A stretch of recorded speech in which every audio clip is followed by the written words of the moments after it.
السلام علیکم۔ انوکھے معجزات میں آپ سب لوگوں کو خوش آمدید۔ اگر آپ میرے چینل پہ پہلی بار آئے ہیں تو پلیز میرے چینل کو سبسکرائب کر دیں، ویڈیو اچھی لگے تو لائک کر دیں اور پلیز شیئر بھی کر دیں۔ آج ہم 2 رکعت نماز نفل عبادت کے بارے میں بات کریں گے، اور یہ اتنی لاجواب نماز ہے جو آپ نے سیدہ کائنات، لخت جگر رسول، سیدۃ النساء، اہل الجنہ حضرت فاطمہ الزہرا سلام اللہ علیہا کو ہدیہ کرنی ہے۔ اس نماز کے اتنے فوائد ہیں، اس کے اتنے فوائد ہیں کہ اللہ کی بارگاہ میں اگر آپ نے کوئی چیز منوانی ہے تو یہ نماز کسی معجزے سے کم نہیں ہے۔ آپ کی کوئی بھی آپ کا مسئلہ ہو، آپ کی کوئی بھی پریشانی ہو، کیسی بھی حاجت ہو،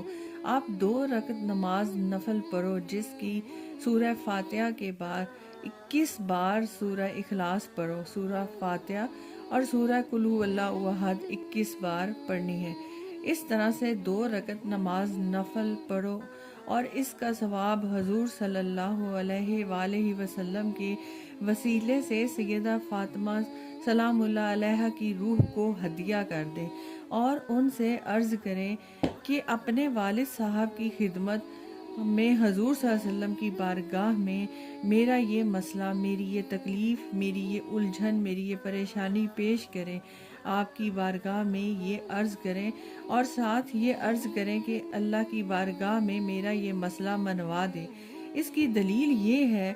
جسے آپ غور سے سمجھیں گے، کہ جب صحابہ کرام کو کوئی بھی مسئلہ پیش ہوتا تھا یا کوئی بھی مصیبت آتی اور جب کوئی تکلیف پیش آتی تھی تو صحابہ کرام خود سیدہ فاطمہ سلام اللہ علیہا کی بارگاہ میں پیغام بھیجتے تھے، اور اللہ کے حبیب کی بارگاہ میں کوئی چیز منوانی ہوتی تھی تو ان کے ذریعے منوا لیتے تھے۔ اور یہ یاد رکھیے، آج صدیوں بعد بھی، بعد از وصال بھی کوئی چیز اللہ کے خزانوں سے منگوانی ہے تو یہ نسخہ لاجواب ہے۔ اچھا، ابھی ہم نے ذکر کیا کہ 2 رکعت نماز نفل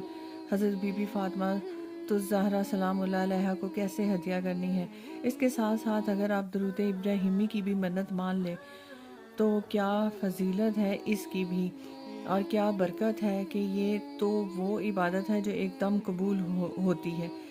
وہ نفل بھی بہت زیادہ فضیلت رکھتے ہیں، اور اس کے ساتھ اگر آپ درود ابراہیمی کی منت بھی مان لیں تو سونے پہ سہاگے والی بات ہے۔ لیکن درود ابراہیمی کی منت جو ہے یہ آپ اس طرح سے مانیں گے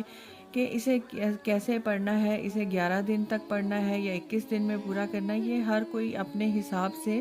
درود ابراہیمی کی منت مانے گا۔ اور اس منت کو مانتے وقت آپ یہ نیت کریں گے کہ یا اللہ میرا یہ کام ہو جائے، اور تو اپنی رحمت سے، اپنی نظر کرم سے میرے یہ کام بنا دے، تو میں یہ درود ابراہیمی پڑھوں گی یا پڑھوں گا اتنے دن تک جتنے آپ کے لیے ایزی ہو سکے۔ اب آپ نے کیا کرنا ہے کہ جب منت مان لی درود پاک کی تو اسے باوضو ہو کر پڑھے اور پورے اخلاص اور محبت کے ساتھ پڑھیں، اور یہ بھی سوچیں کہ جو میں درود شریف پڑھ رہی ہوں یا پڑھ رہا ہوں اس کو جو ہے وہ نبی پاک صلی اللہ علیہ وآلہ وسلم خود سن رہے ہیں۔ اور جب آپ کو دن میں وقت ملے، کبھی 700 دفعہ، کبھی 1000 دفعہ، یا صبح دوپہر شام، جیسے آپ اس کو تقسیم کر کے اپنے حساب سے اس کو پڑھ سکتے ہیں۔ اور آخر میں آپ نے 2 رکعت نماز نفل پڑھنی ہے، اور اس میں سورہ فاتحہ کے بعد جتنی بار بھی بآسانی آپ سورہ اخلاص پڑھ سکیں، چاہے وہ 7 دفعہ ہو، 11 دفعہ ہو، 21 بار ہو یا 41 بار، یہ آپ اس طرح سے نماز کو ادا کریں، اور پھر دعا کریں کہ میں نے دن بھر میں جتنا بھی درود ابراہیمی پڑھا ہے اس کا ثواب نبی پاک صلی اللہ علیہ وآلہ وسلم کی بارگاہ میں ہدیہ فرمائیے، اور ان کے وسیلے سے سیدہ بی بی فاطمہ الزہرا سلام اللہ علیہا خاتون جنت کی روح مبارک کو بھی ہدیہ فرما دیں، اور ان کے وسیلے سے جو بھی فلاں حاجت ہے اسے پورا فرما دیجئے، میری حاجات کو پورا فرما دیجئے۔ آپ یقین کریں کہ یہ وہ چیزیں ہیں جن سے بڑے سے بڑا مسئلہ ایسے حل ہو جاتا ہے کہ آپ سوچ نہیں سکتے، تو سوال ہی پیدا نہیں ہوتا کہ آپ اس طرح عبادت کریں اور بی بی فاطمہ کو نفل بھی ہدیہ کریں، اور ساتھ ان کو درود ابراہیمی کا تحفہ بھی دیں۔ ان پاک ہستیوں کے صدقے تو ایک دن میں ہی آپ کا ہر کام بآسانی ہو سکتا ہے۔ خلوص اور نیت اور سچائی بہت ضروری ہے۔